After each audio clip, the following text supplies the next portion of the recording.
It was a late shift kind of night, and I was the only one working at the pizza place in my town. I had just received an order for delivery to a destination in a remote location in town, according to the map. The customer had requested extra cheese and pepperoni. Okay, whatever. It was going to turn out to be the last order of the night, and I was ready to get this over with so I could close up and go home. There was no tip for this order. Usually on a late night like this, you take the risk of either not getting any tip or a big one because drunk people tip pretty well. However, the order was in the outskirts of town, so it'll probably be nothing. I hesitated, but ultimately decided to go through with the delivery. I guess I have to since it's my job after all. There was a pretty nasty storm outside that I would have to deal with as well. As I drove down the winding, muddy road to the cabin, the storm raged on. Lightning lit up the sky, and wind howled through the trees.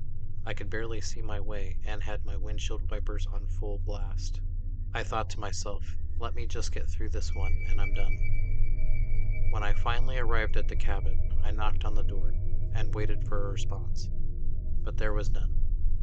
I knocked again, but still no answer. I called out to the customer, but there was no response. I was about to turn and leave when the door suddenly swung open.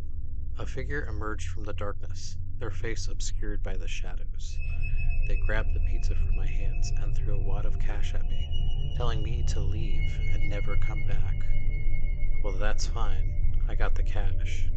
I turned around to go to the car, and I heard a loud scream from a woman coming from the house. I turned around and looked at the house. My heart was beating faster as I looked at the house. I saw the window curtain move and saw a glowing pair of eyes looking straight at me. I moved faster towards my car and the front door swung open.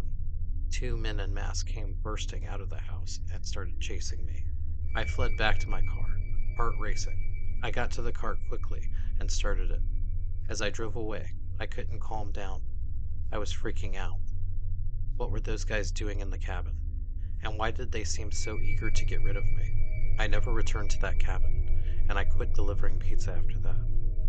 I finally took a chance and enrolled in college. I guess I was procrastinating, and almost losing my life got me to finally admit it. I am almost done with my senior year, and I'm going to be a graphic designer. However, the memory of that night still haunts me to this day. Thank God I will never have to deliver a pizza again. Good luck out there, pizza delivery brothers and sisters.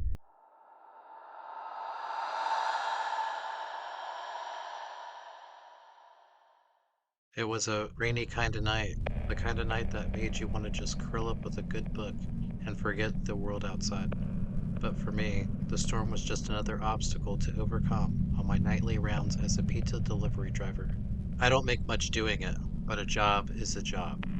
I have to do it, rain or shine. I was in the car and had a few deliveries to do. As I drove through the deserted streets, I couldn't help but feel a sense of unease.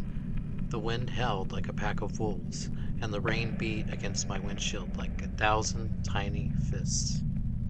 The sound was eerie, but I just drowned it out with some loud music. I delivered my first order with no issues, got the cash tip and moved on. I pulled up to my next delivery, a small house on the edge of town. I grabbed the pizza box and walked up to the front door, the rain drenching me to the bone. I should have worn a rain jacket, but whatever. I knocked on the door, but there was no answer. I knocked again, but still no response. I was about to turn around and leave when I saw the door open slightly, and I heard a faint whisper. Come in. I hesitated for a moment, but I was committed to delivering this pizza and getting out of here. I slowly opened the door and stepped inside. When I entered the house, it was dark and musty, the air thick with the smell of mold and decay. I couldn't see anything, but I could hear something moving in the shadows. I called out, "Hello? I have a pizza delivery for this address." There was no response, but I could feel eyes watching me. I began to feel increasingly uneasy and turned to leave when a voice whispered in my ear. I tried to run, but something grabbed me from behind and pulled me into a dark room to the side of the entrance that I entered. As I struggled to break free, I could feel hands clawing at my skin, tearing away my clothes. I screamed for help, but no one came. Suddenly, the room was illuminated by a sickly green light. Then I could see that I was surrounded by people, but they weren't human. They were like humans, but something was wrong with them, with twisted faces and razor-sharp teeth. One of the monsters spoke, its voice like 1,000 snakes hissing in unison. Welcome to our world, pizza boy. We've been waiting for you. I tried to fight back, but I was hopelessly outnumbered. The monster swarmed around me, tearing at my flesh and feasting on my blood. As my consciousness began to fade, I heard the monsters whispering to each other. This is the best pizza we've ever tasted. When the police found my car the next morning, it was empty. The pizza box was sitting on the passenger seat, untouched. To this day, no one knows what happened to me, or why my pizza delivery went so horribly wrong. But that is not how it ended, actually. Then, I woke up in the hospital. I had bite marks all over my body. The doctor saw me awake and yelled for his staff.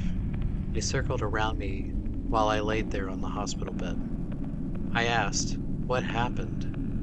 I thought I had died. However, the doctor said that I had driven myself to the hospital in my own car and told the staff what happened to me. When I was finally put in the hospital bed, I passed out. I had dreamt that I was murdered, but in actuality, I escaped and was able to save myself. Adrenaline is a hell of a drug. The hospital called the police when I came in. They responded to that house and found 10 cannibals living there. They were definitely trying to eat me. I somehow managed to break free, jumped out a window, and got away in my car. I wish I could say that the company took care of me after that incident, but they didn't. To my delivery drivers, when delivering pizza, don't go in the house. Just wait outside for the customer to come out to you, or you might be the next tasty treat instead of the pizza.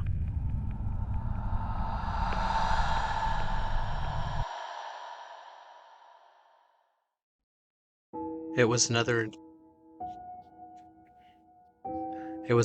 late night shift, and I was out delivering pizzas for the local pizza place. It was very cold outside, and the snow was starting to come down really hard. Apparently, there was supposed to be a solar eclipse tonight, if anybody really cares. I personally don't. As I drove through the howling wind and thick snow, I couldn't help but feel a little uneasy. I had heard rumors from the other drivers about strange occurrences happening on the job, but I never really believed them until now. The story I'm about to tell you creeped me out. As I approached my next delivery, the address seemed to be in the middle of nowhere. When I saw the house, the only light came from a single porch light that flickered in the wind. I parked my car and took a deep breath before making my way to the door. When I knocked, the door slowly creaked open. A strange smell wafted out, one that I couldn't quite place. It was a mixture of decay and something sweet. I called out, "Pizza delivery," but there was no answer. I stepped inside and called out again. Still no answer. The only sound was the sound of my own breathing and the creaking of the old house. I cautiously made my way down the dark alley, the floorboards creaking under my feet. As I turned a corner, I saw something that made my heart skip a beat. In the middle of a room was a table, covered in strange symbols and candles. At the center of the table was something that looked like a pizza box, but it was unlike anything I had ever seen before. It was made of some kind of dark, leathery material and was covered in strange symbols. I took a step closer, my curiosity getting the better of me. Suddenly, the candles on the table burst into life, illuminating the room with an eerie glow. I grasped and stumbled backwards, my heart racing. That's when I heard it. A soft, whispering voice that seems to come down from all around me. It was a language I couldn't understand, and I did not get the feeling that it was friendly. I realized then that I had stumbled upon something I was never meant to see. I turned around to run, but the door slammed shut behind me, trapping me inside. The symbols on the table began to glow, and the smell in the air grew stronger. It was the smell of death, decay, and something else, something I couldn't quite identify. In the flickering candlelight, I could see something moving in the shadows. At first, I thought it was just my imagination, but then I saw it clearly. It was a figure, hunched over and crawling towards me, its limbs twisted and deformed. I tried to scream, but my voice was caught in my throat. I was paralyzed with fear, unable to move as the figure drew closer and closer.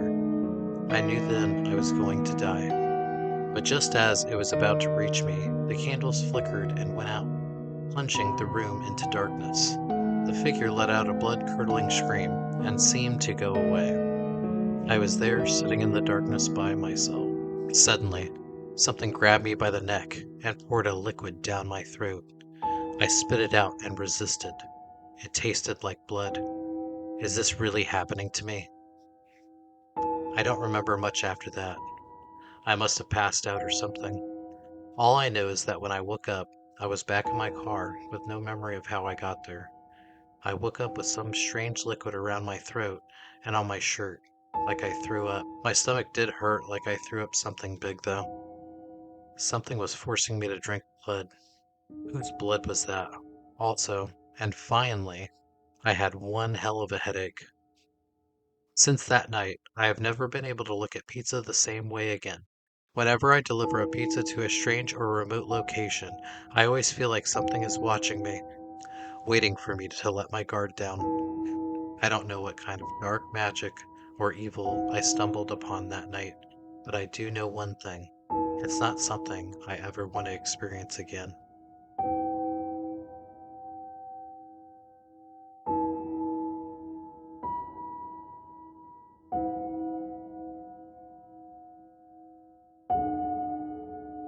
Hey, Spooky Sooner here. Thank you for the support so far. It's been really awesome. Um, we're doing pizza delivery stories right now. We're doing more of a three-story format now. I will still do the single stories here and there, but I am going to try some of these three-story ones for a little bit. The American Haunted Places Texas was actually a request from somebody. So if you guys have requests, send me a request. The rain drenching me to the bone. The rain drenching me to the bone. The rain drenching me to the bone. That sounds weird too. The rain drenching me to the bone. I don't know. I spun around, but there was no one there. I tried to run, but something grabbed my butt from behind. Suddenly, the candles on the table burst into life, illuminating the figure let out a